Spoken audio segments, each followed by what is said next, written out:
का आयोजन हुआ है ये बहुत ही महत्वपूर्ण है। सामाजिक समरसता का हमारे भारत में, हमारी सभ्यता में एकता का संदेश है। इसमें मैं धन्यवाद देना चाहूंगा माननीय प्रधानमंत्री श्री नरेंद्र मोदी जी को, उनके नेतृत्व में इतना जबरदस्त आयोजन हुआ। मैं धन्यवाद देना चाहूंगा माननीय मुख्यमंत्री श्री योगी आदित्यनाथ जी को, इतना अच्छा इसमें आयोजन हुआ। मैं साथ ही धन्यवाद देना चाहूंगा बिहार और मध्य प्रदेश के मान्यवर मुख्यमंत्रियों को भी। सबके सहयोग से रेलवे ने सबका एक साथ मिलकर एक बहुत क्लोज कोऑर्डिनेशन के साथ काम हुआ और उस क्लोज कोऑर्डिनेशन के कारण जहां हमने 13,000 ट्रेन की प्लानिंग की थी, 16,000 से ज्यादा ट्रेन, 16,000 से ज्यादा ट्रेन चलाई। करीब 4.5 से 5 करोड़ के आसपास श्रद्धालुओं को लेके इसमें संगम में और महाकुंभ के दर्शन के लिए ला पाए। बहुत ही क्लोज कोऑर्डिनेशन रहा राज्य की पुलिस के साथ, आरपीएफ का, जीआरपी का और जो रैपिड एक्शन फोर्स वगैरह जो लगी, सबका क्लोज कोऑर्डिनेशन रहा। रेलवे के सभी विभागों का बहुत अच्छा क्लोज कोऑर्डिनेशन रहा।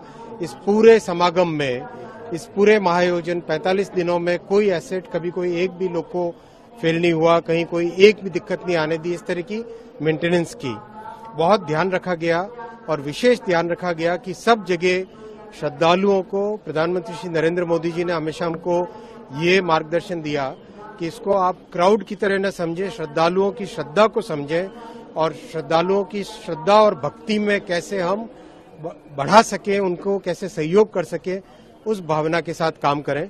कई अच्छे इनोवेशंस हुए, जैसे खुसरो बाग का जो होल्डिंग एरिया बना, बहुत बड़ा इनोवेशन था। उसके कारण सर्ज क्राउड जब आया तो उसको मेंटेन करना आसान रहा। जिस तरह के होल्डिंग एरियाज बने, चाहे झूसी में हो, चाहे नैनी में हो, चाहे चौकी में हो, चाहे प्रयागराज जंक्शन में हो, चाहे प्रयाग स्टेशन में हो, उन सब के कारण, होल्डिंग एरियाज के कारण बहुत बेनिफिट मिला। आपस में विभिन्न सरकारों का और रेलवे का जो कोऑर्डिनेशन रहा, उसका भी बहुत लाभ मिला। इस सबसे जो सीखने को मिला है, टीम पूरा उसका एक एनालिसिस भी करेगी और किस तरह से रेलवे के जो ऑपरेशंस मैनुअल्स हैं उनके अंदर एक परमानेंट चेंज लाने के लिए भी व्यवस्था करेंगे, जिससे कि आज से जो लर्निंग आई है, इस महाकुंभ से जो लर्निंग आई है, उस लर्निंग को हम देश के हर जगह जहां पर भी क्राउड, जहां पर भी अचानक पैसेंजर्स का सर्ज आता है, उसको हम संभाल सके, उसको ढंग से मैनेज कर सके। सर, इसमें चुनौतियां क्या है और इसका इम्पैक्ट क्या आगे जाएगा? सबसे बड़ी चुनौतियों में एक विशेष ये था, आईएनएस आ जाओ, सबसे बड़ी चुनौतियों में एक सबसे बड़ी चुनौती ये थी कि किस तरह से जो श्रद्धालु रिटर्न जाने वाले हैं उनको इस तरह से कंट्रोल किया जाए, किस तरह से मैनेज किया जाए कि इस स्टेशन पे लाना है या किसी और स्टेशन पे ले जाना है। इस सब का विशेष ध्यान रखा गया और इसका बहुत लाभ हुआ। जैसे मैंने बताया आपको, खुसरो बाग के होल्डिंग एरिया के बना देने से एक सिग्निफिकेंट इम्प्रूवमेंट आया। एफओबीज 12-12 मीटर के जो बनाए, उसका सिग्निफिकेंट इम्प्रूवमेंट आया। जो वॉर रूम बनाए गए हर स्टेशन पे, डिवीजन में, जोन में, रेलवे बोर्ड में, उस वॉर रूम से बहुत अच्छा क्लोज कोऑर्डिनेशन हो पाया। किसी भी फील्ड से जो भी इनपुट आता था, उस इनपुट के ऊपर तुरंत रेलवे बोर्ड से उसका अप्रूवल, कार्रवाई वो करना, उसका एक बहुत बेनिफिट मिला। तो इस तरह की जो चीजें, लर्निंग्स आई है, उसका देश भर में लाभ होगा।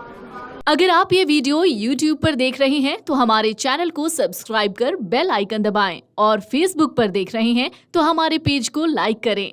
8 मिलियन प्लस सब्सक्राइबर, आपके इस भरोसे के लिए बहुत धन्यवाद। अगर आप ये वीडियो YouTube पर देख रहे हैं तो हमारे चैनल को सब्सक्राइब कर बेल आइकन दबाएं और Facebook पर देख रहे हैं तो हमारे पेज को लाइक करें।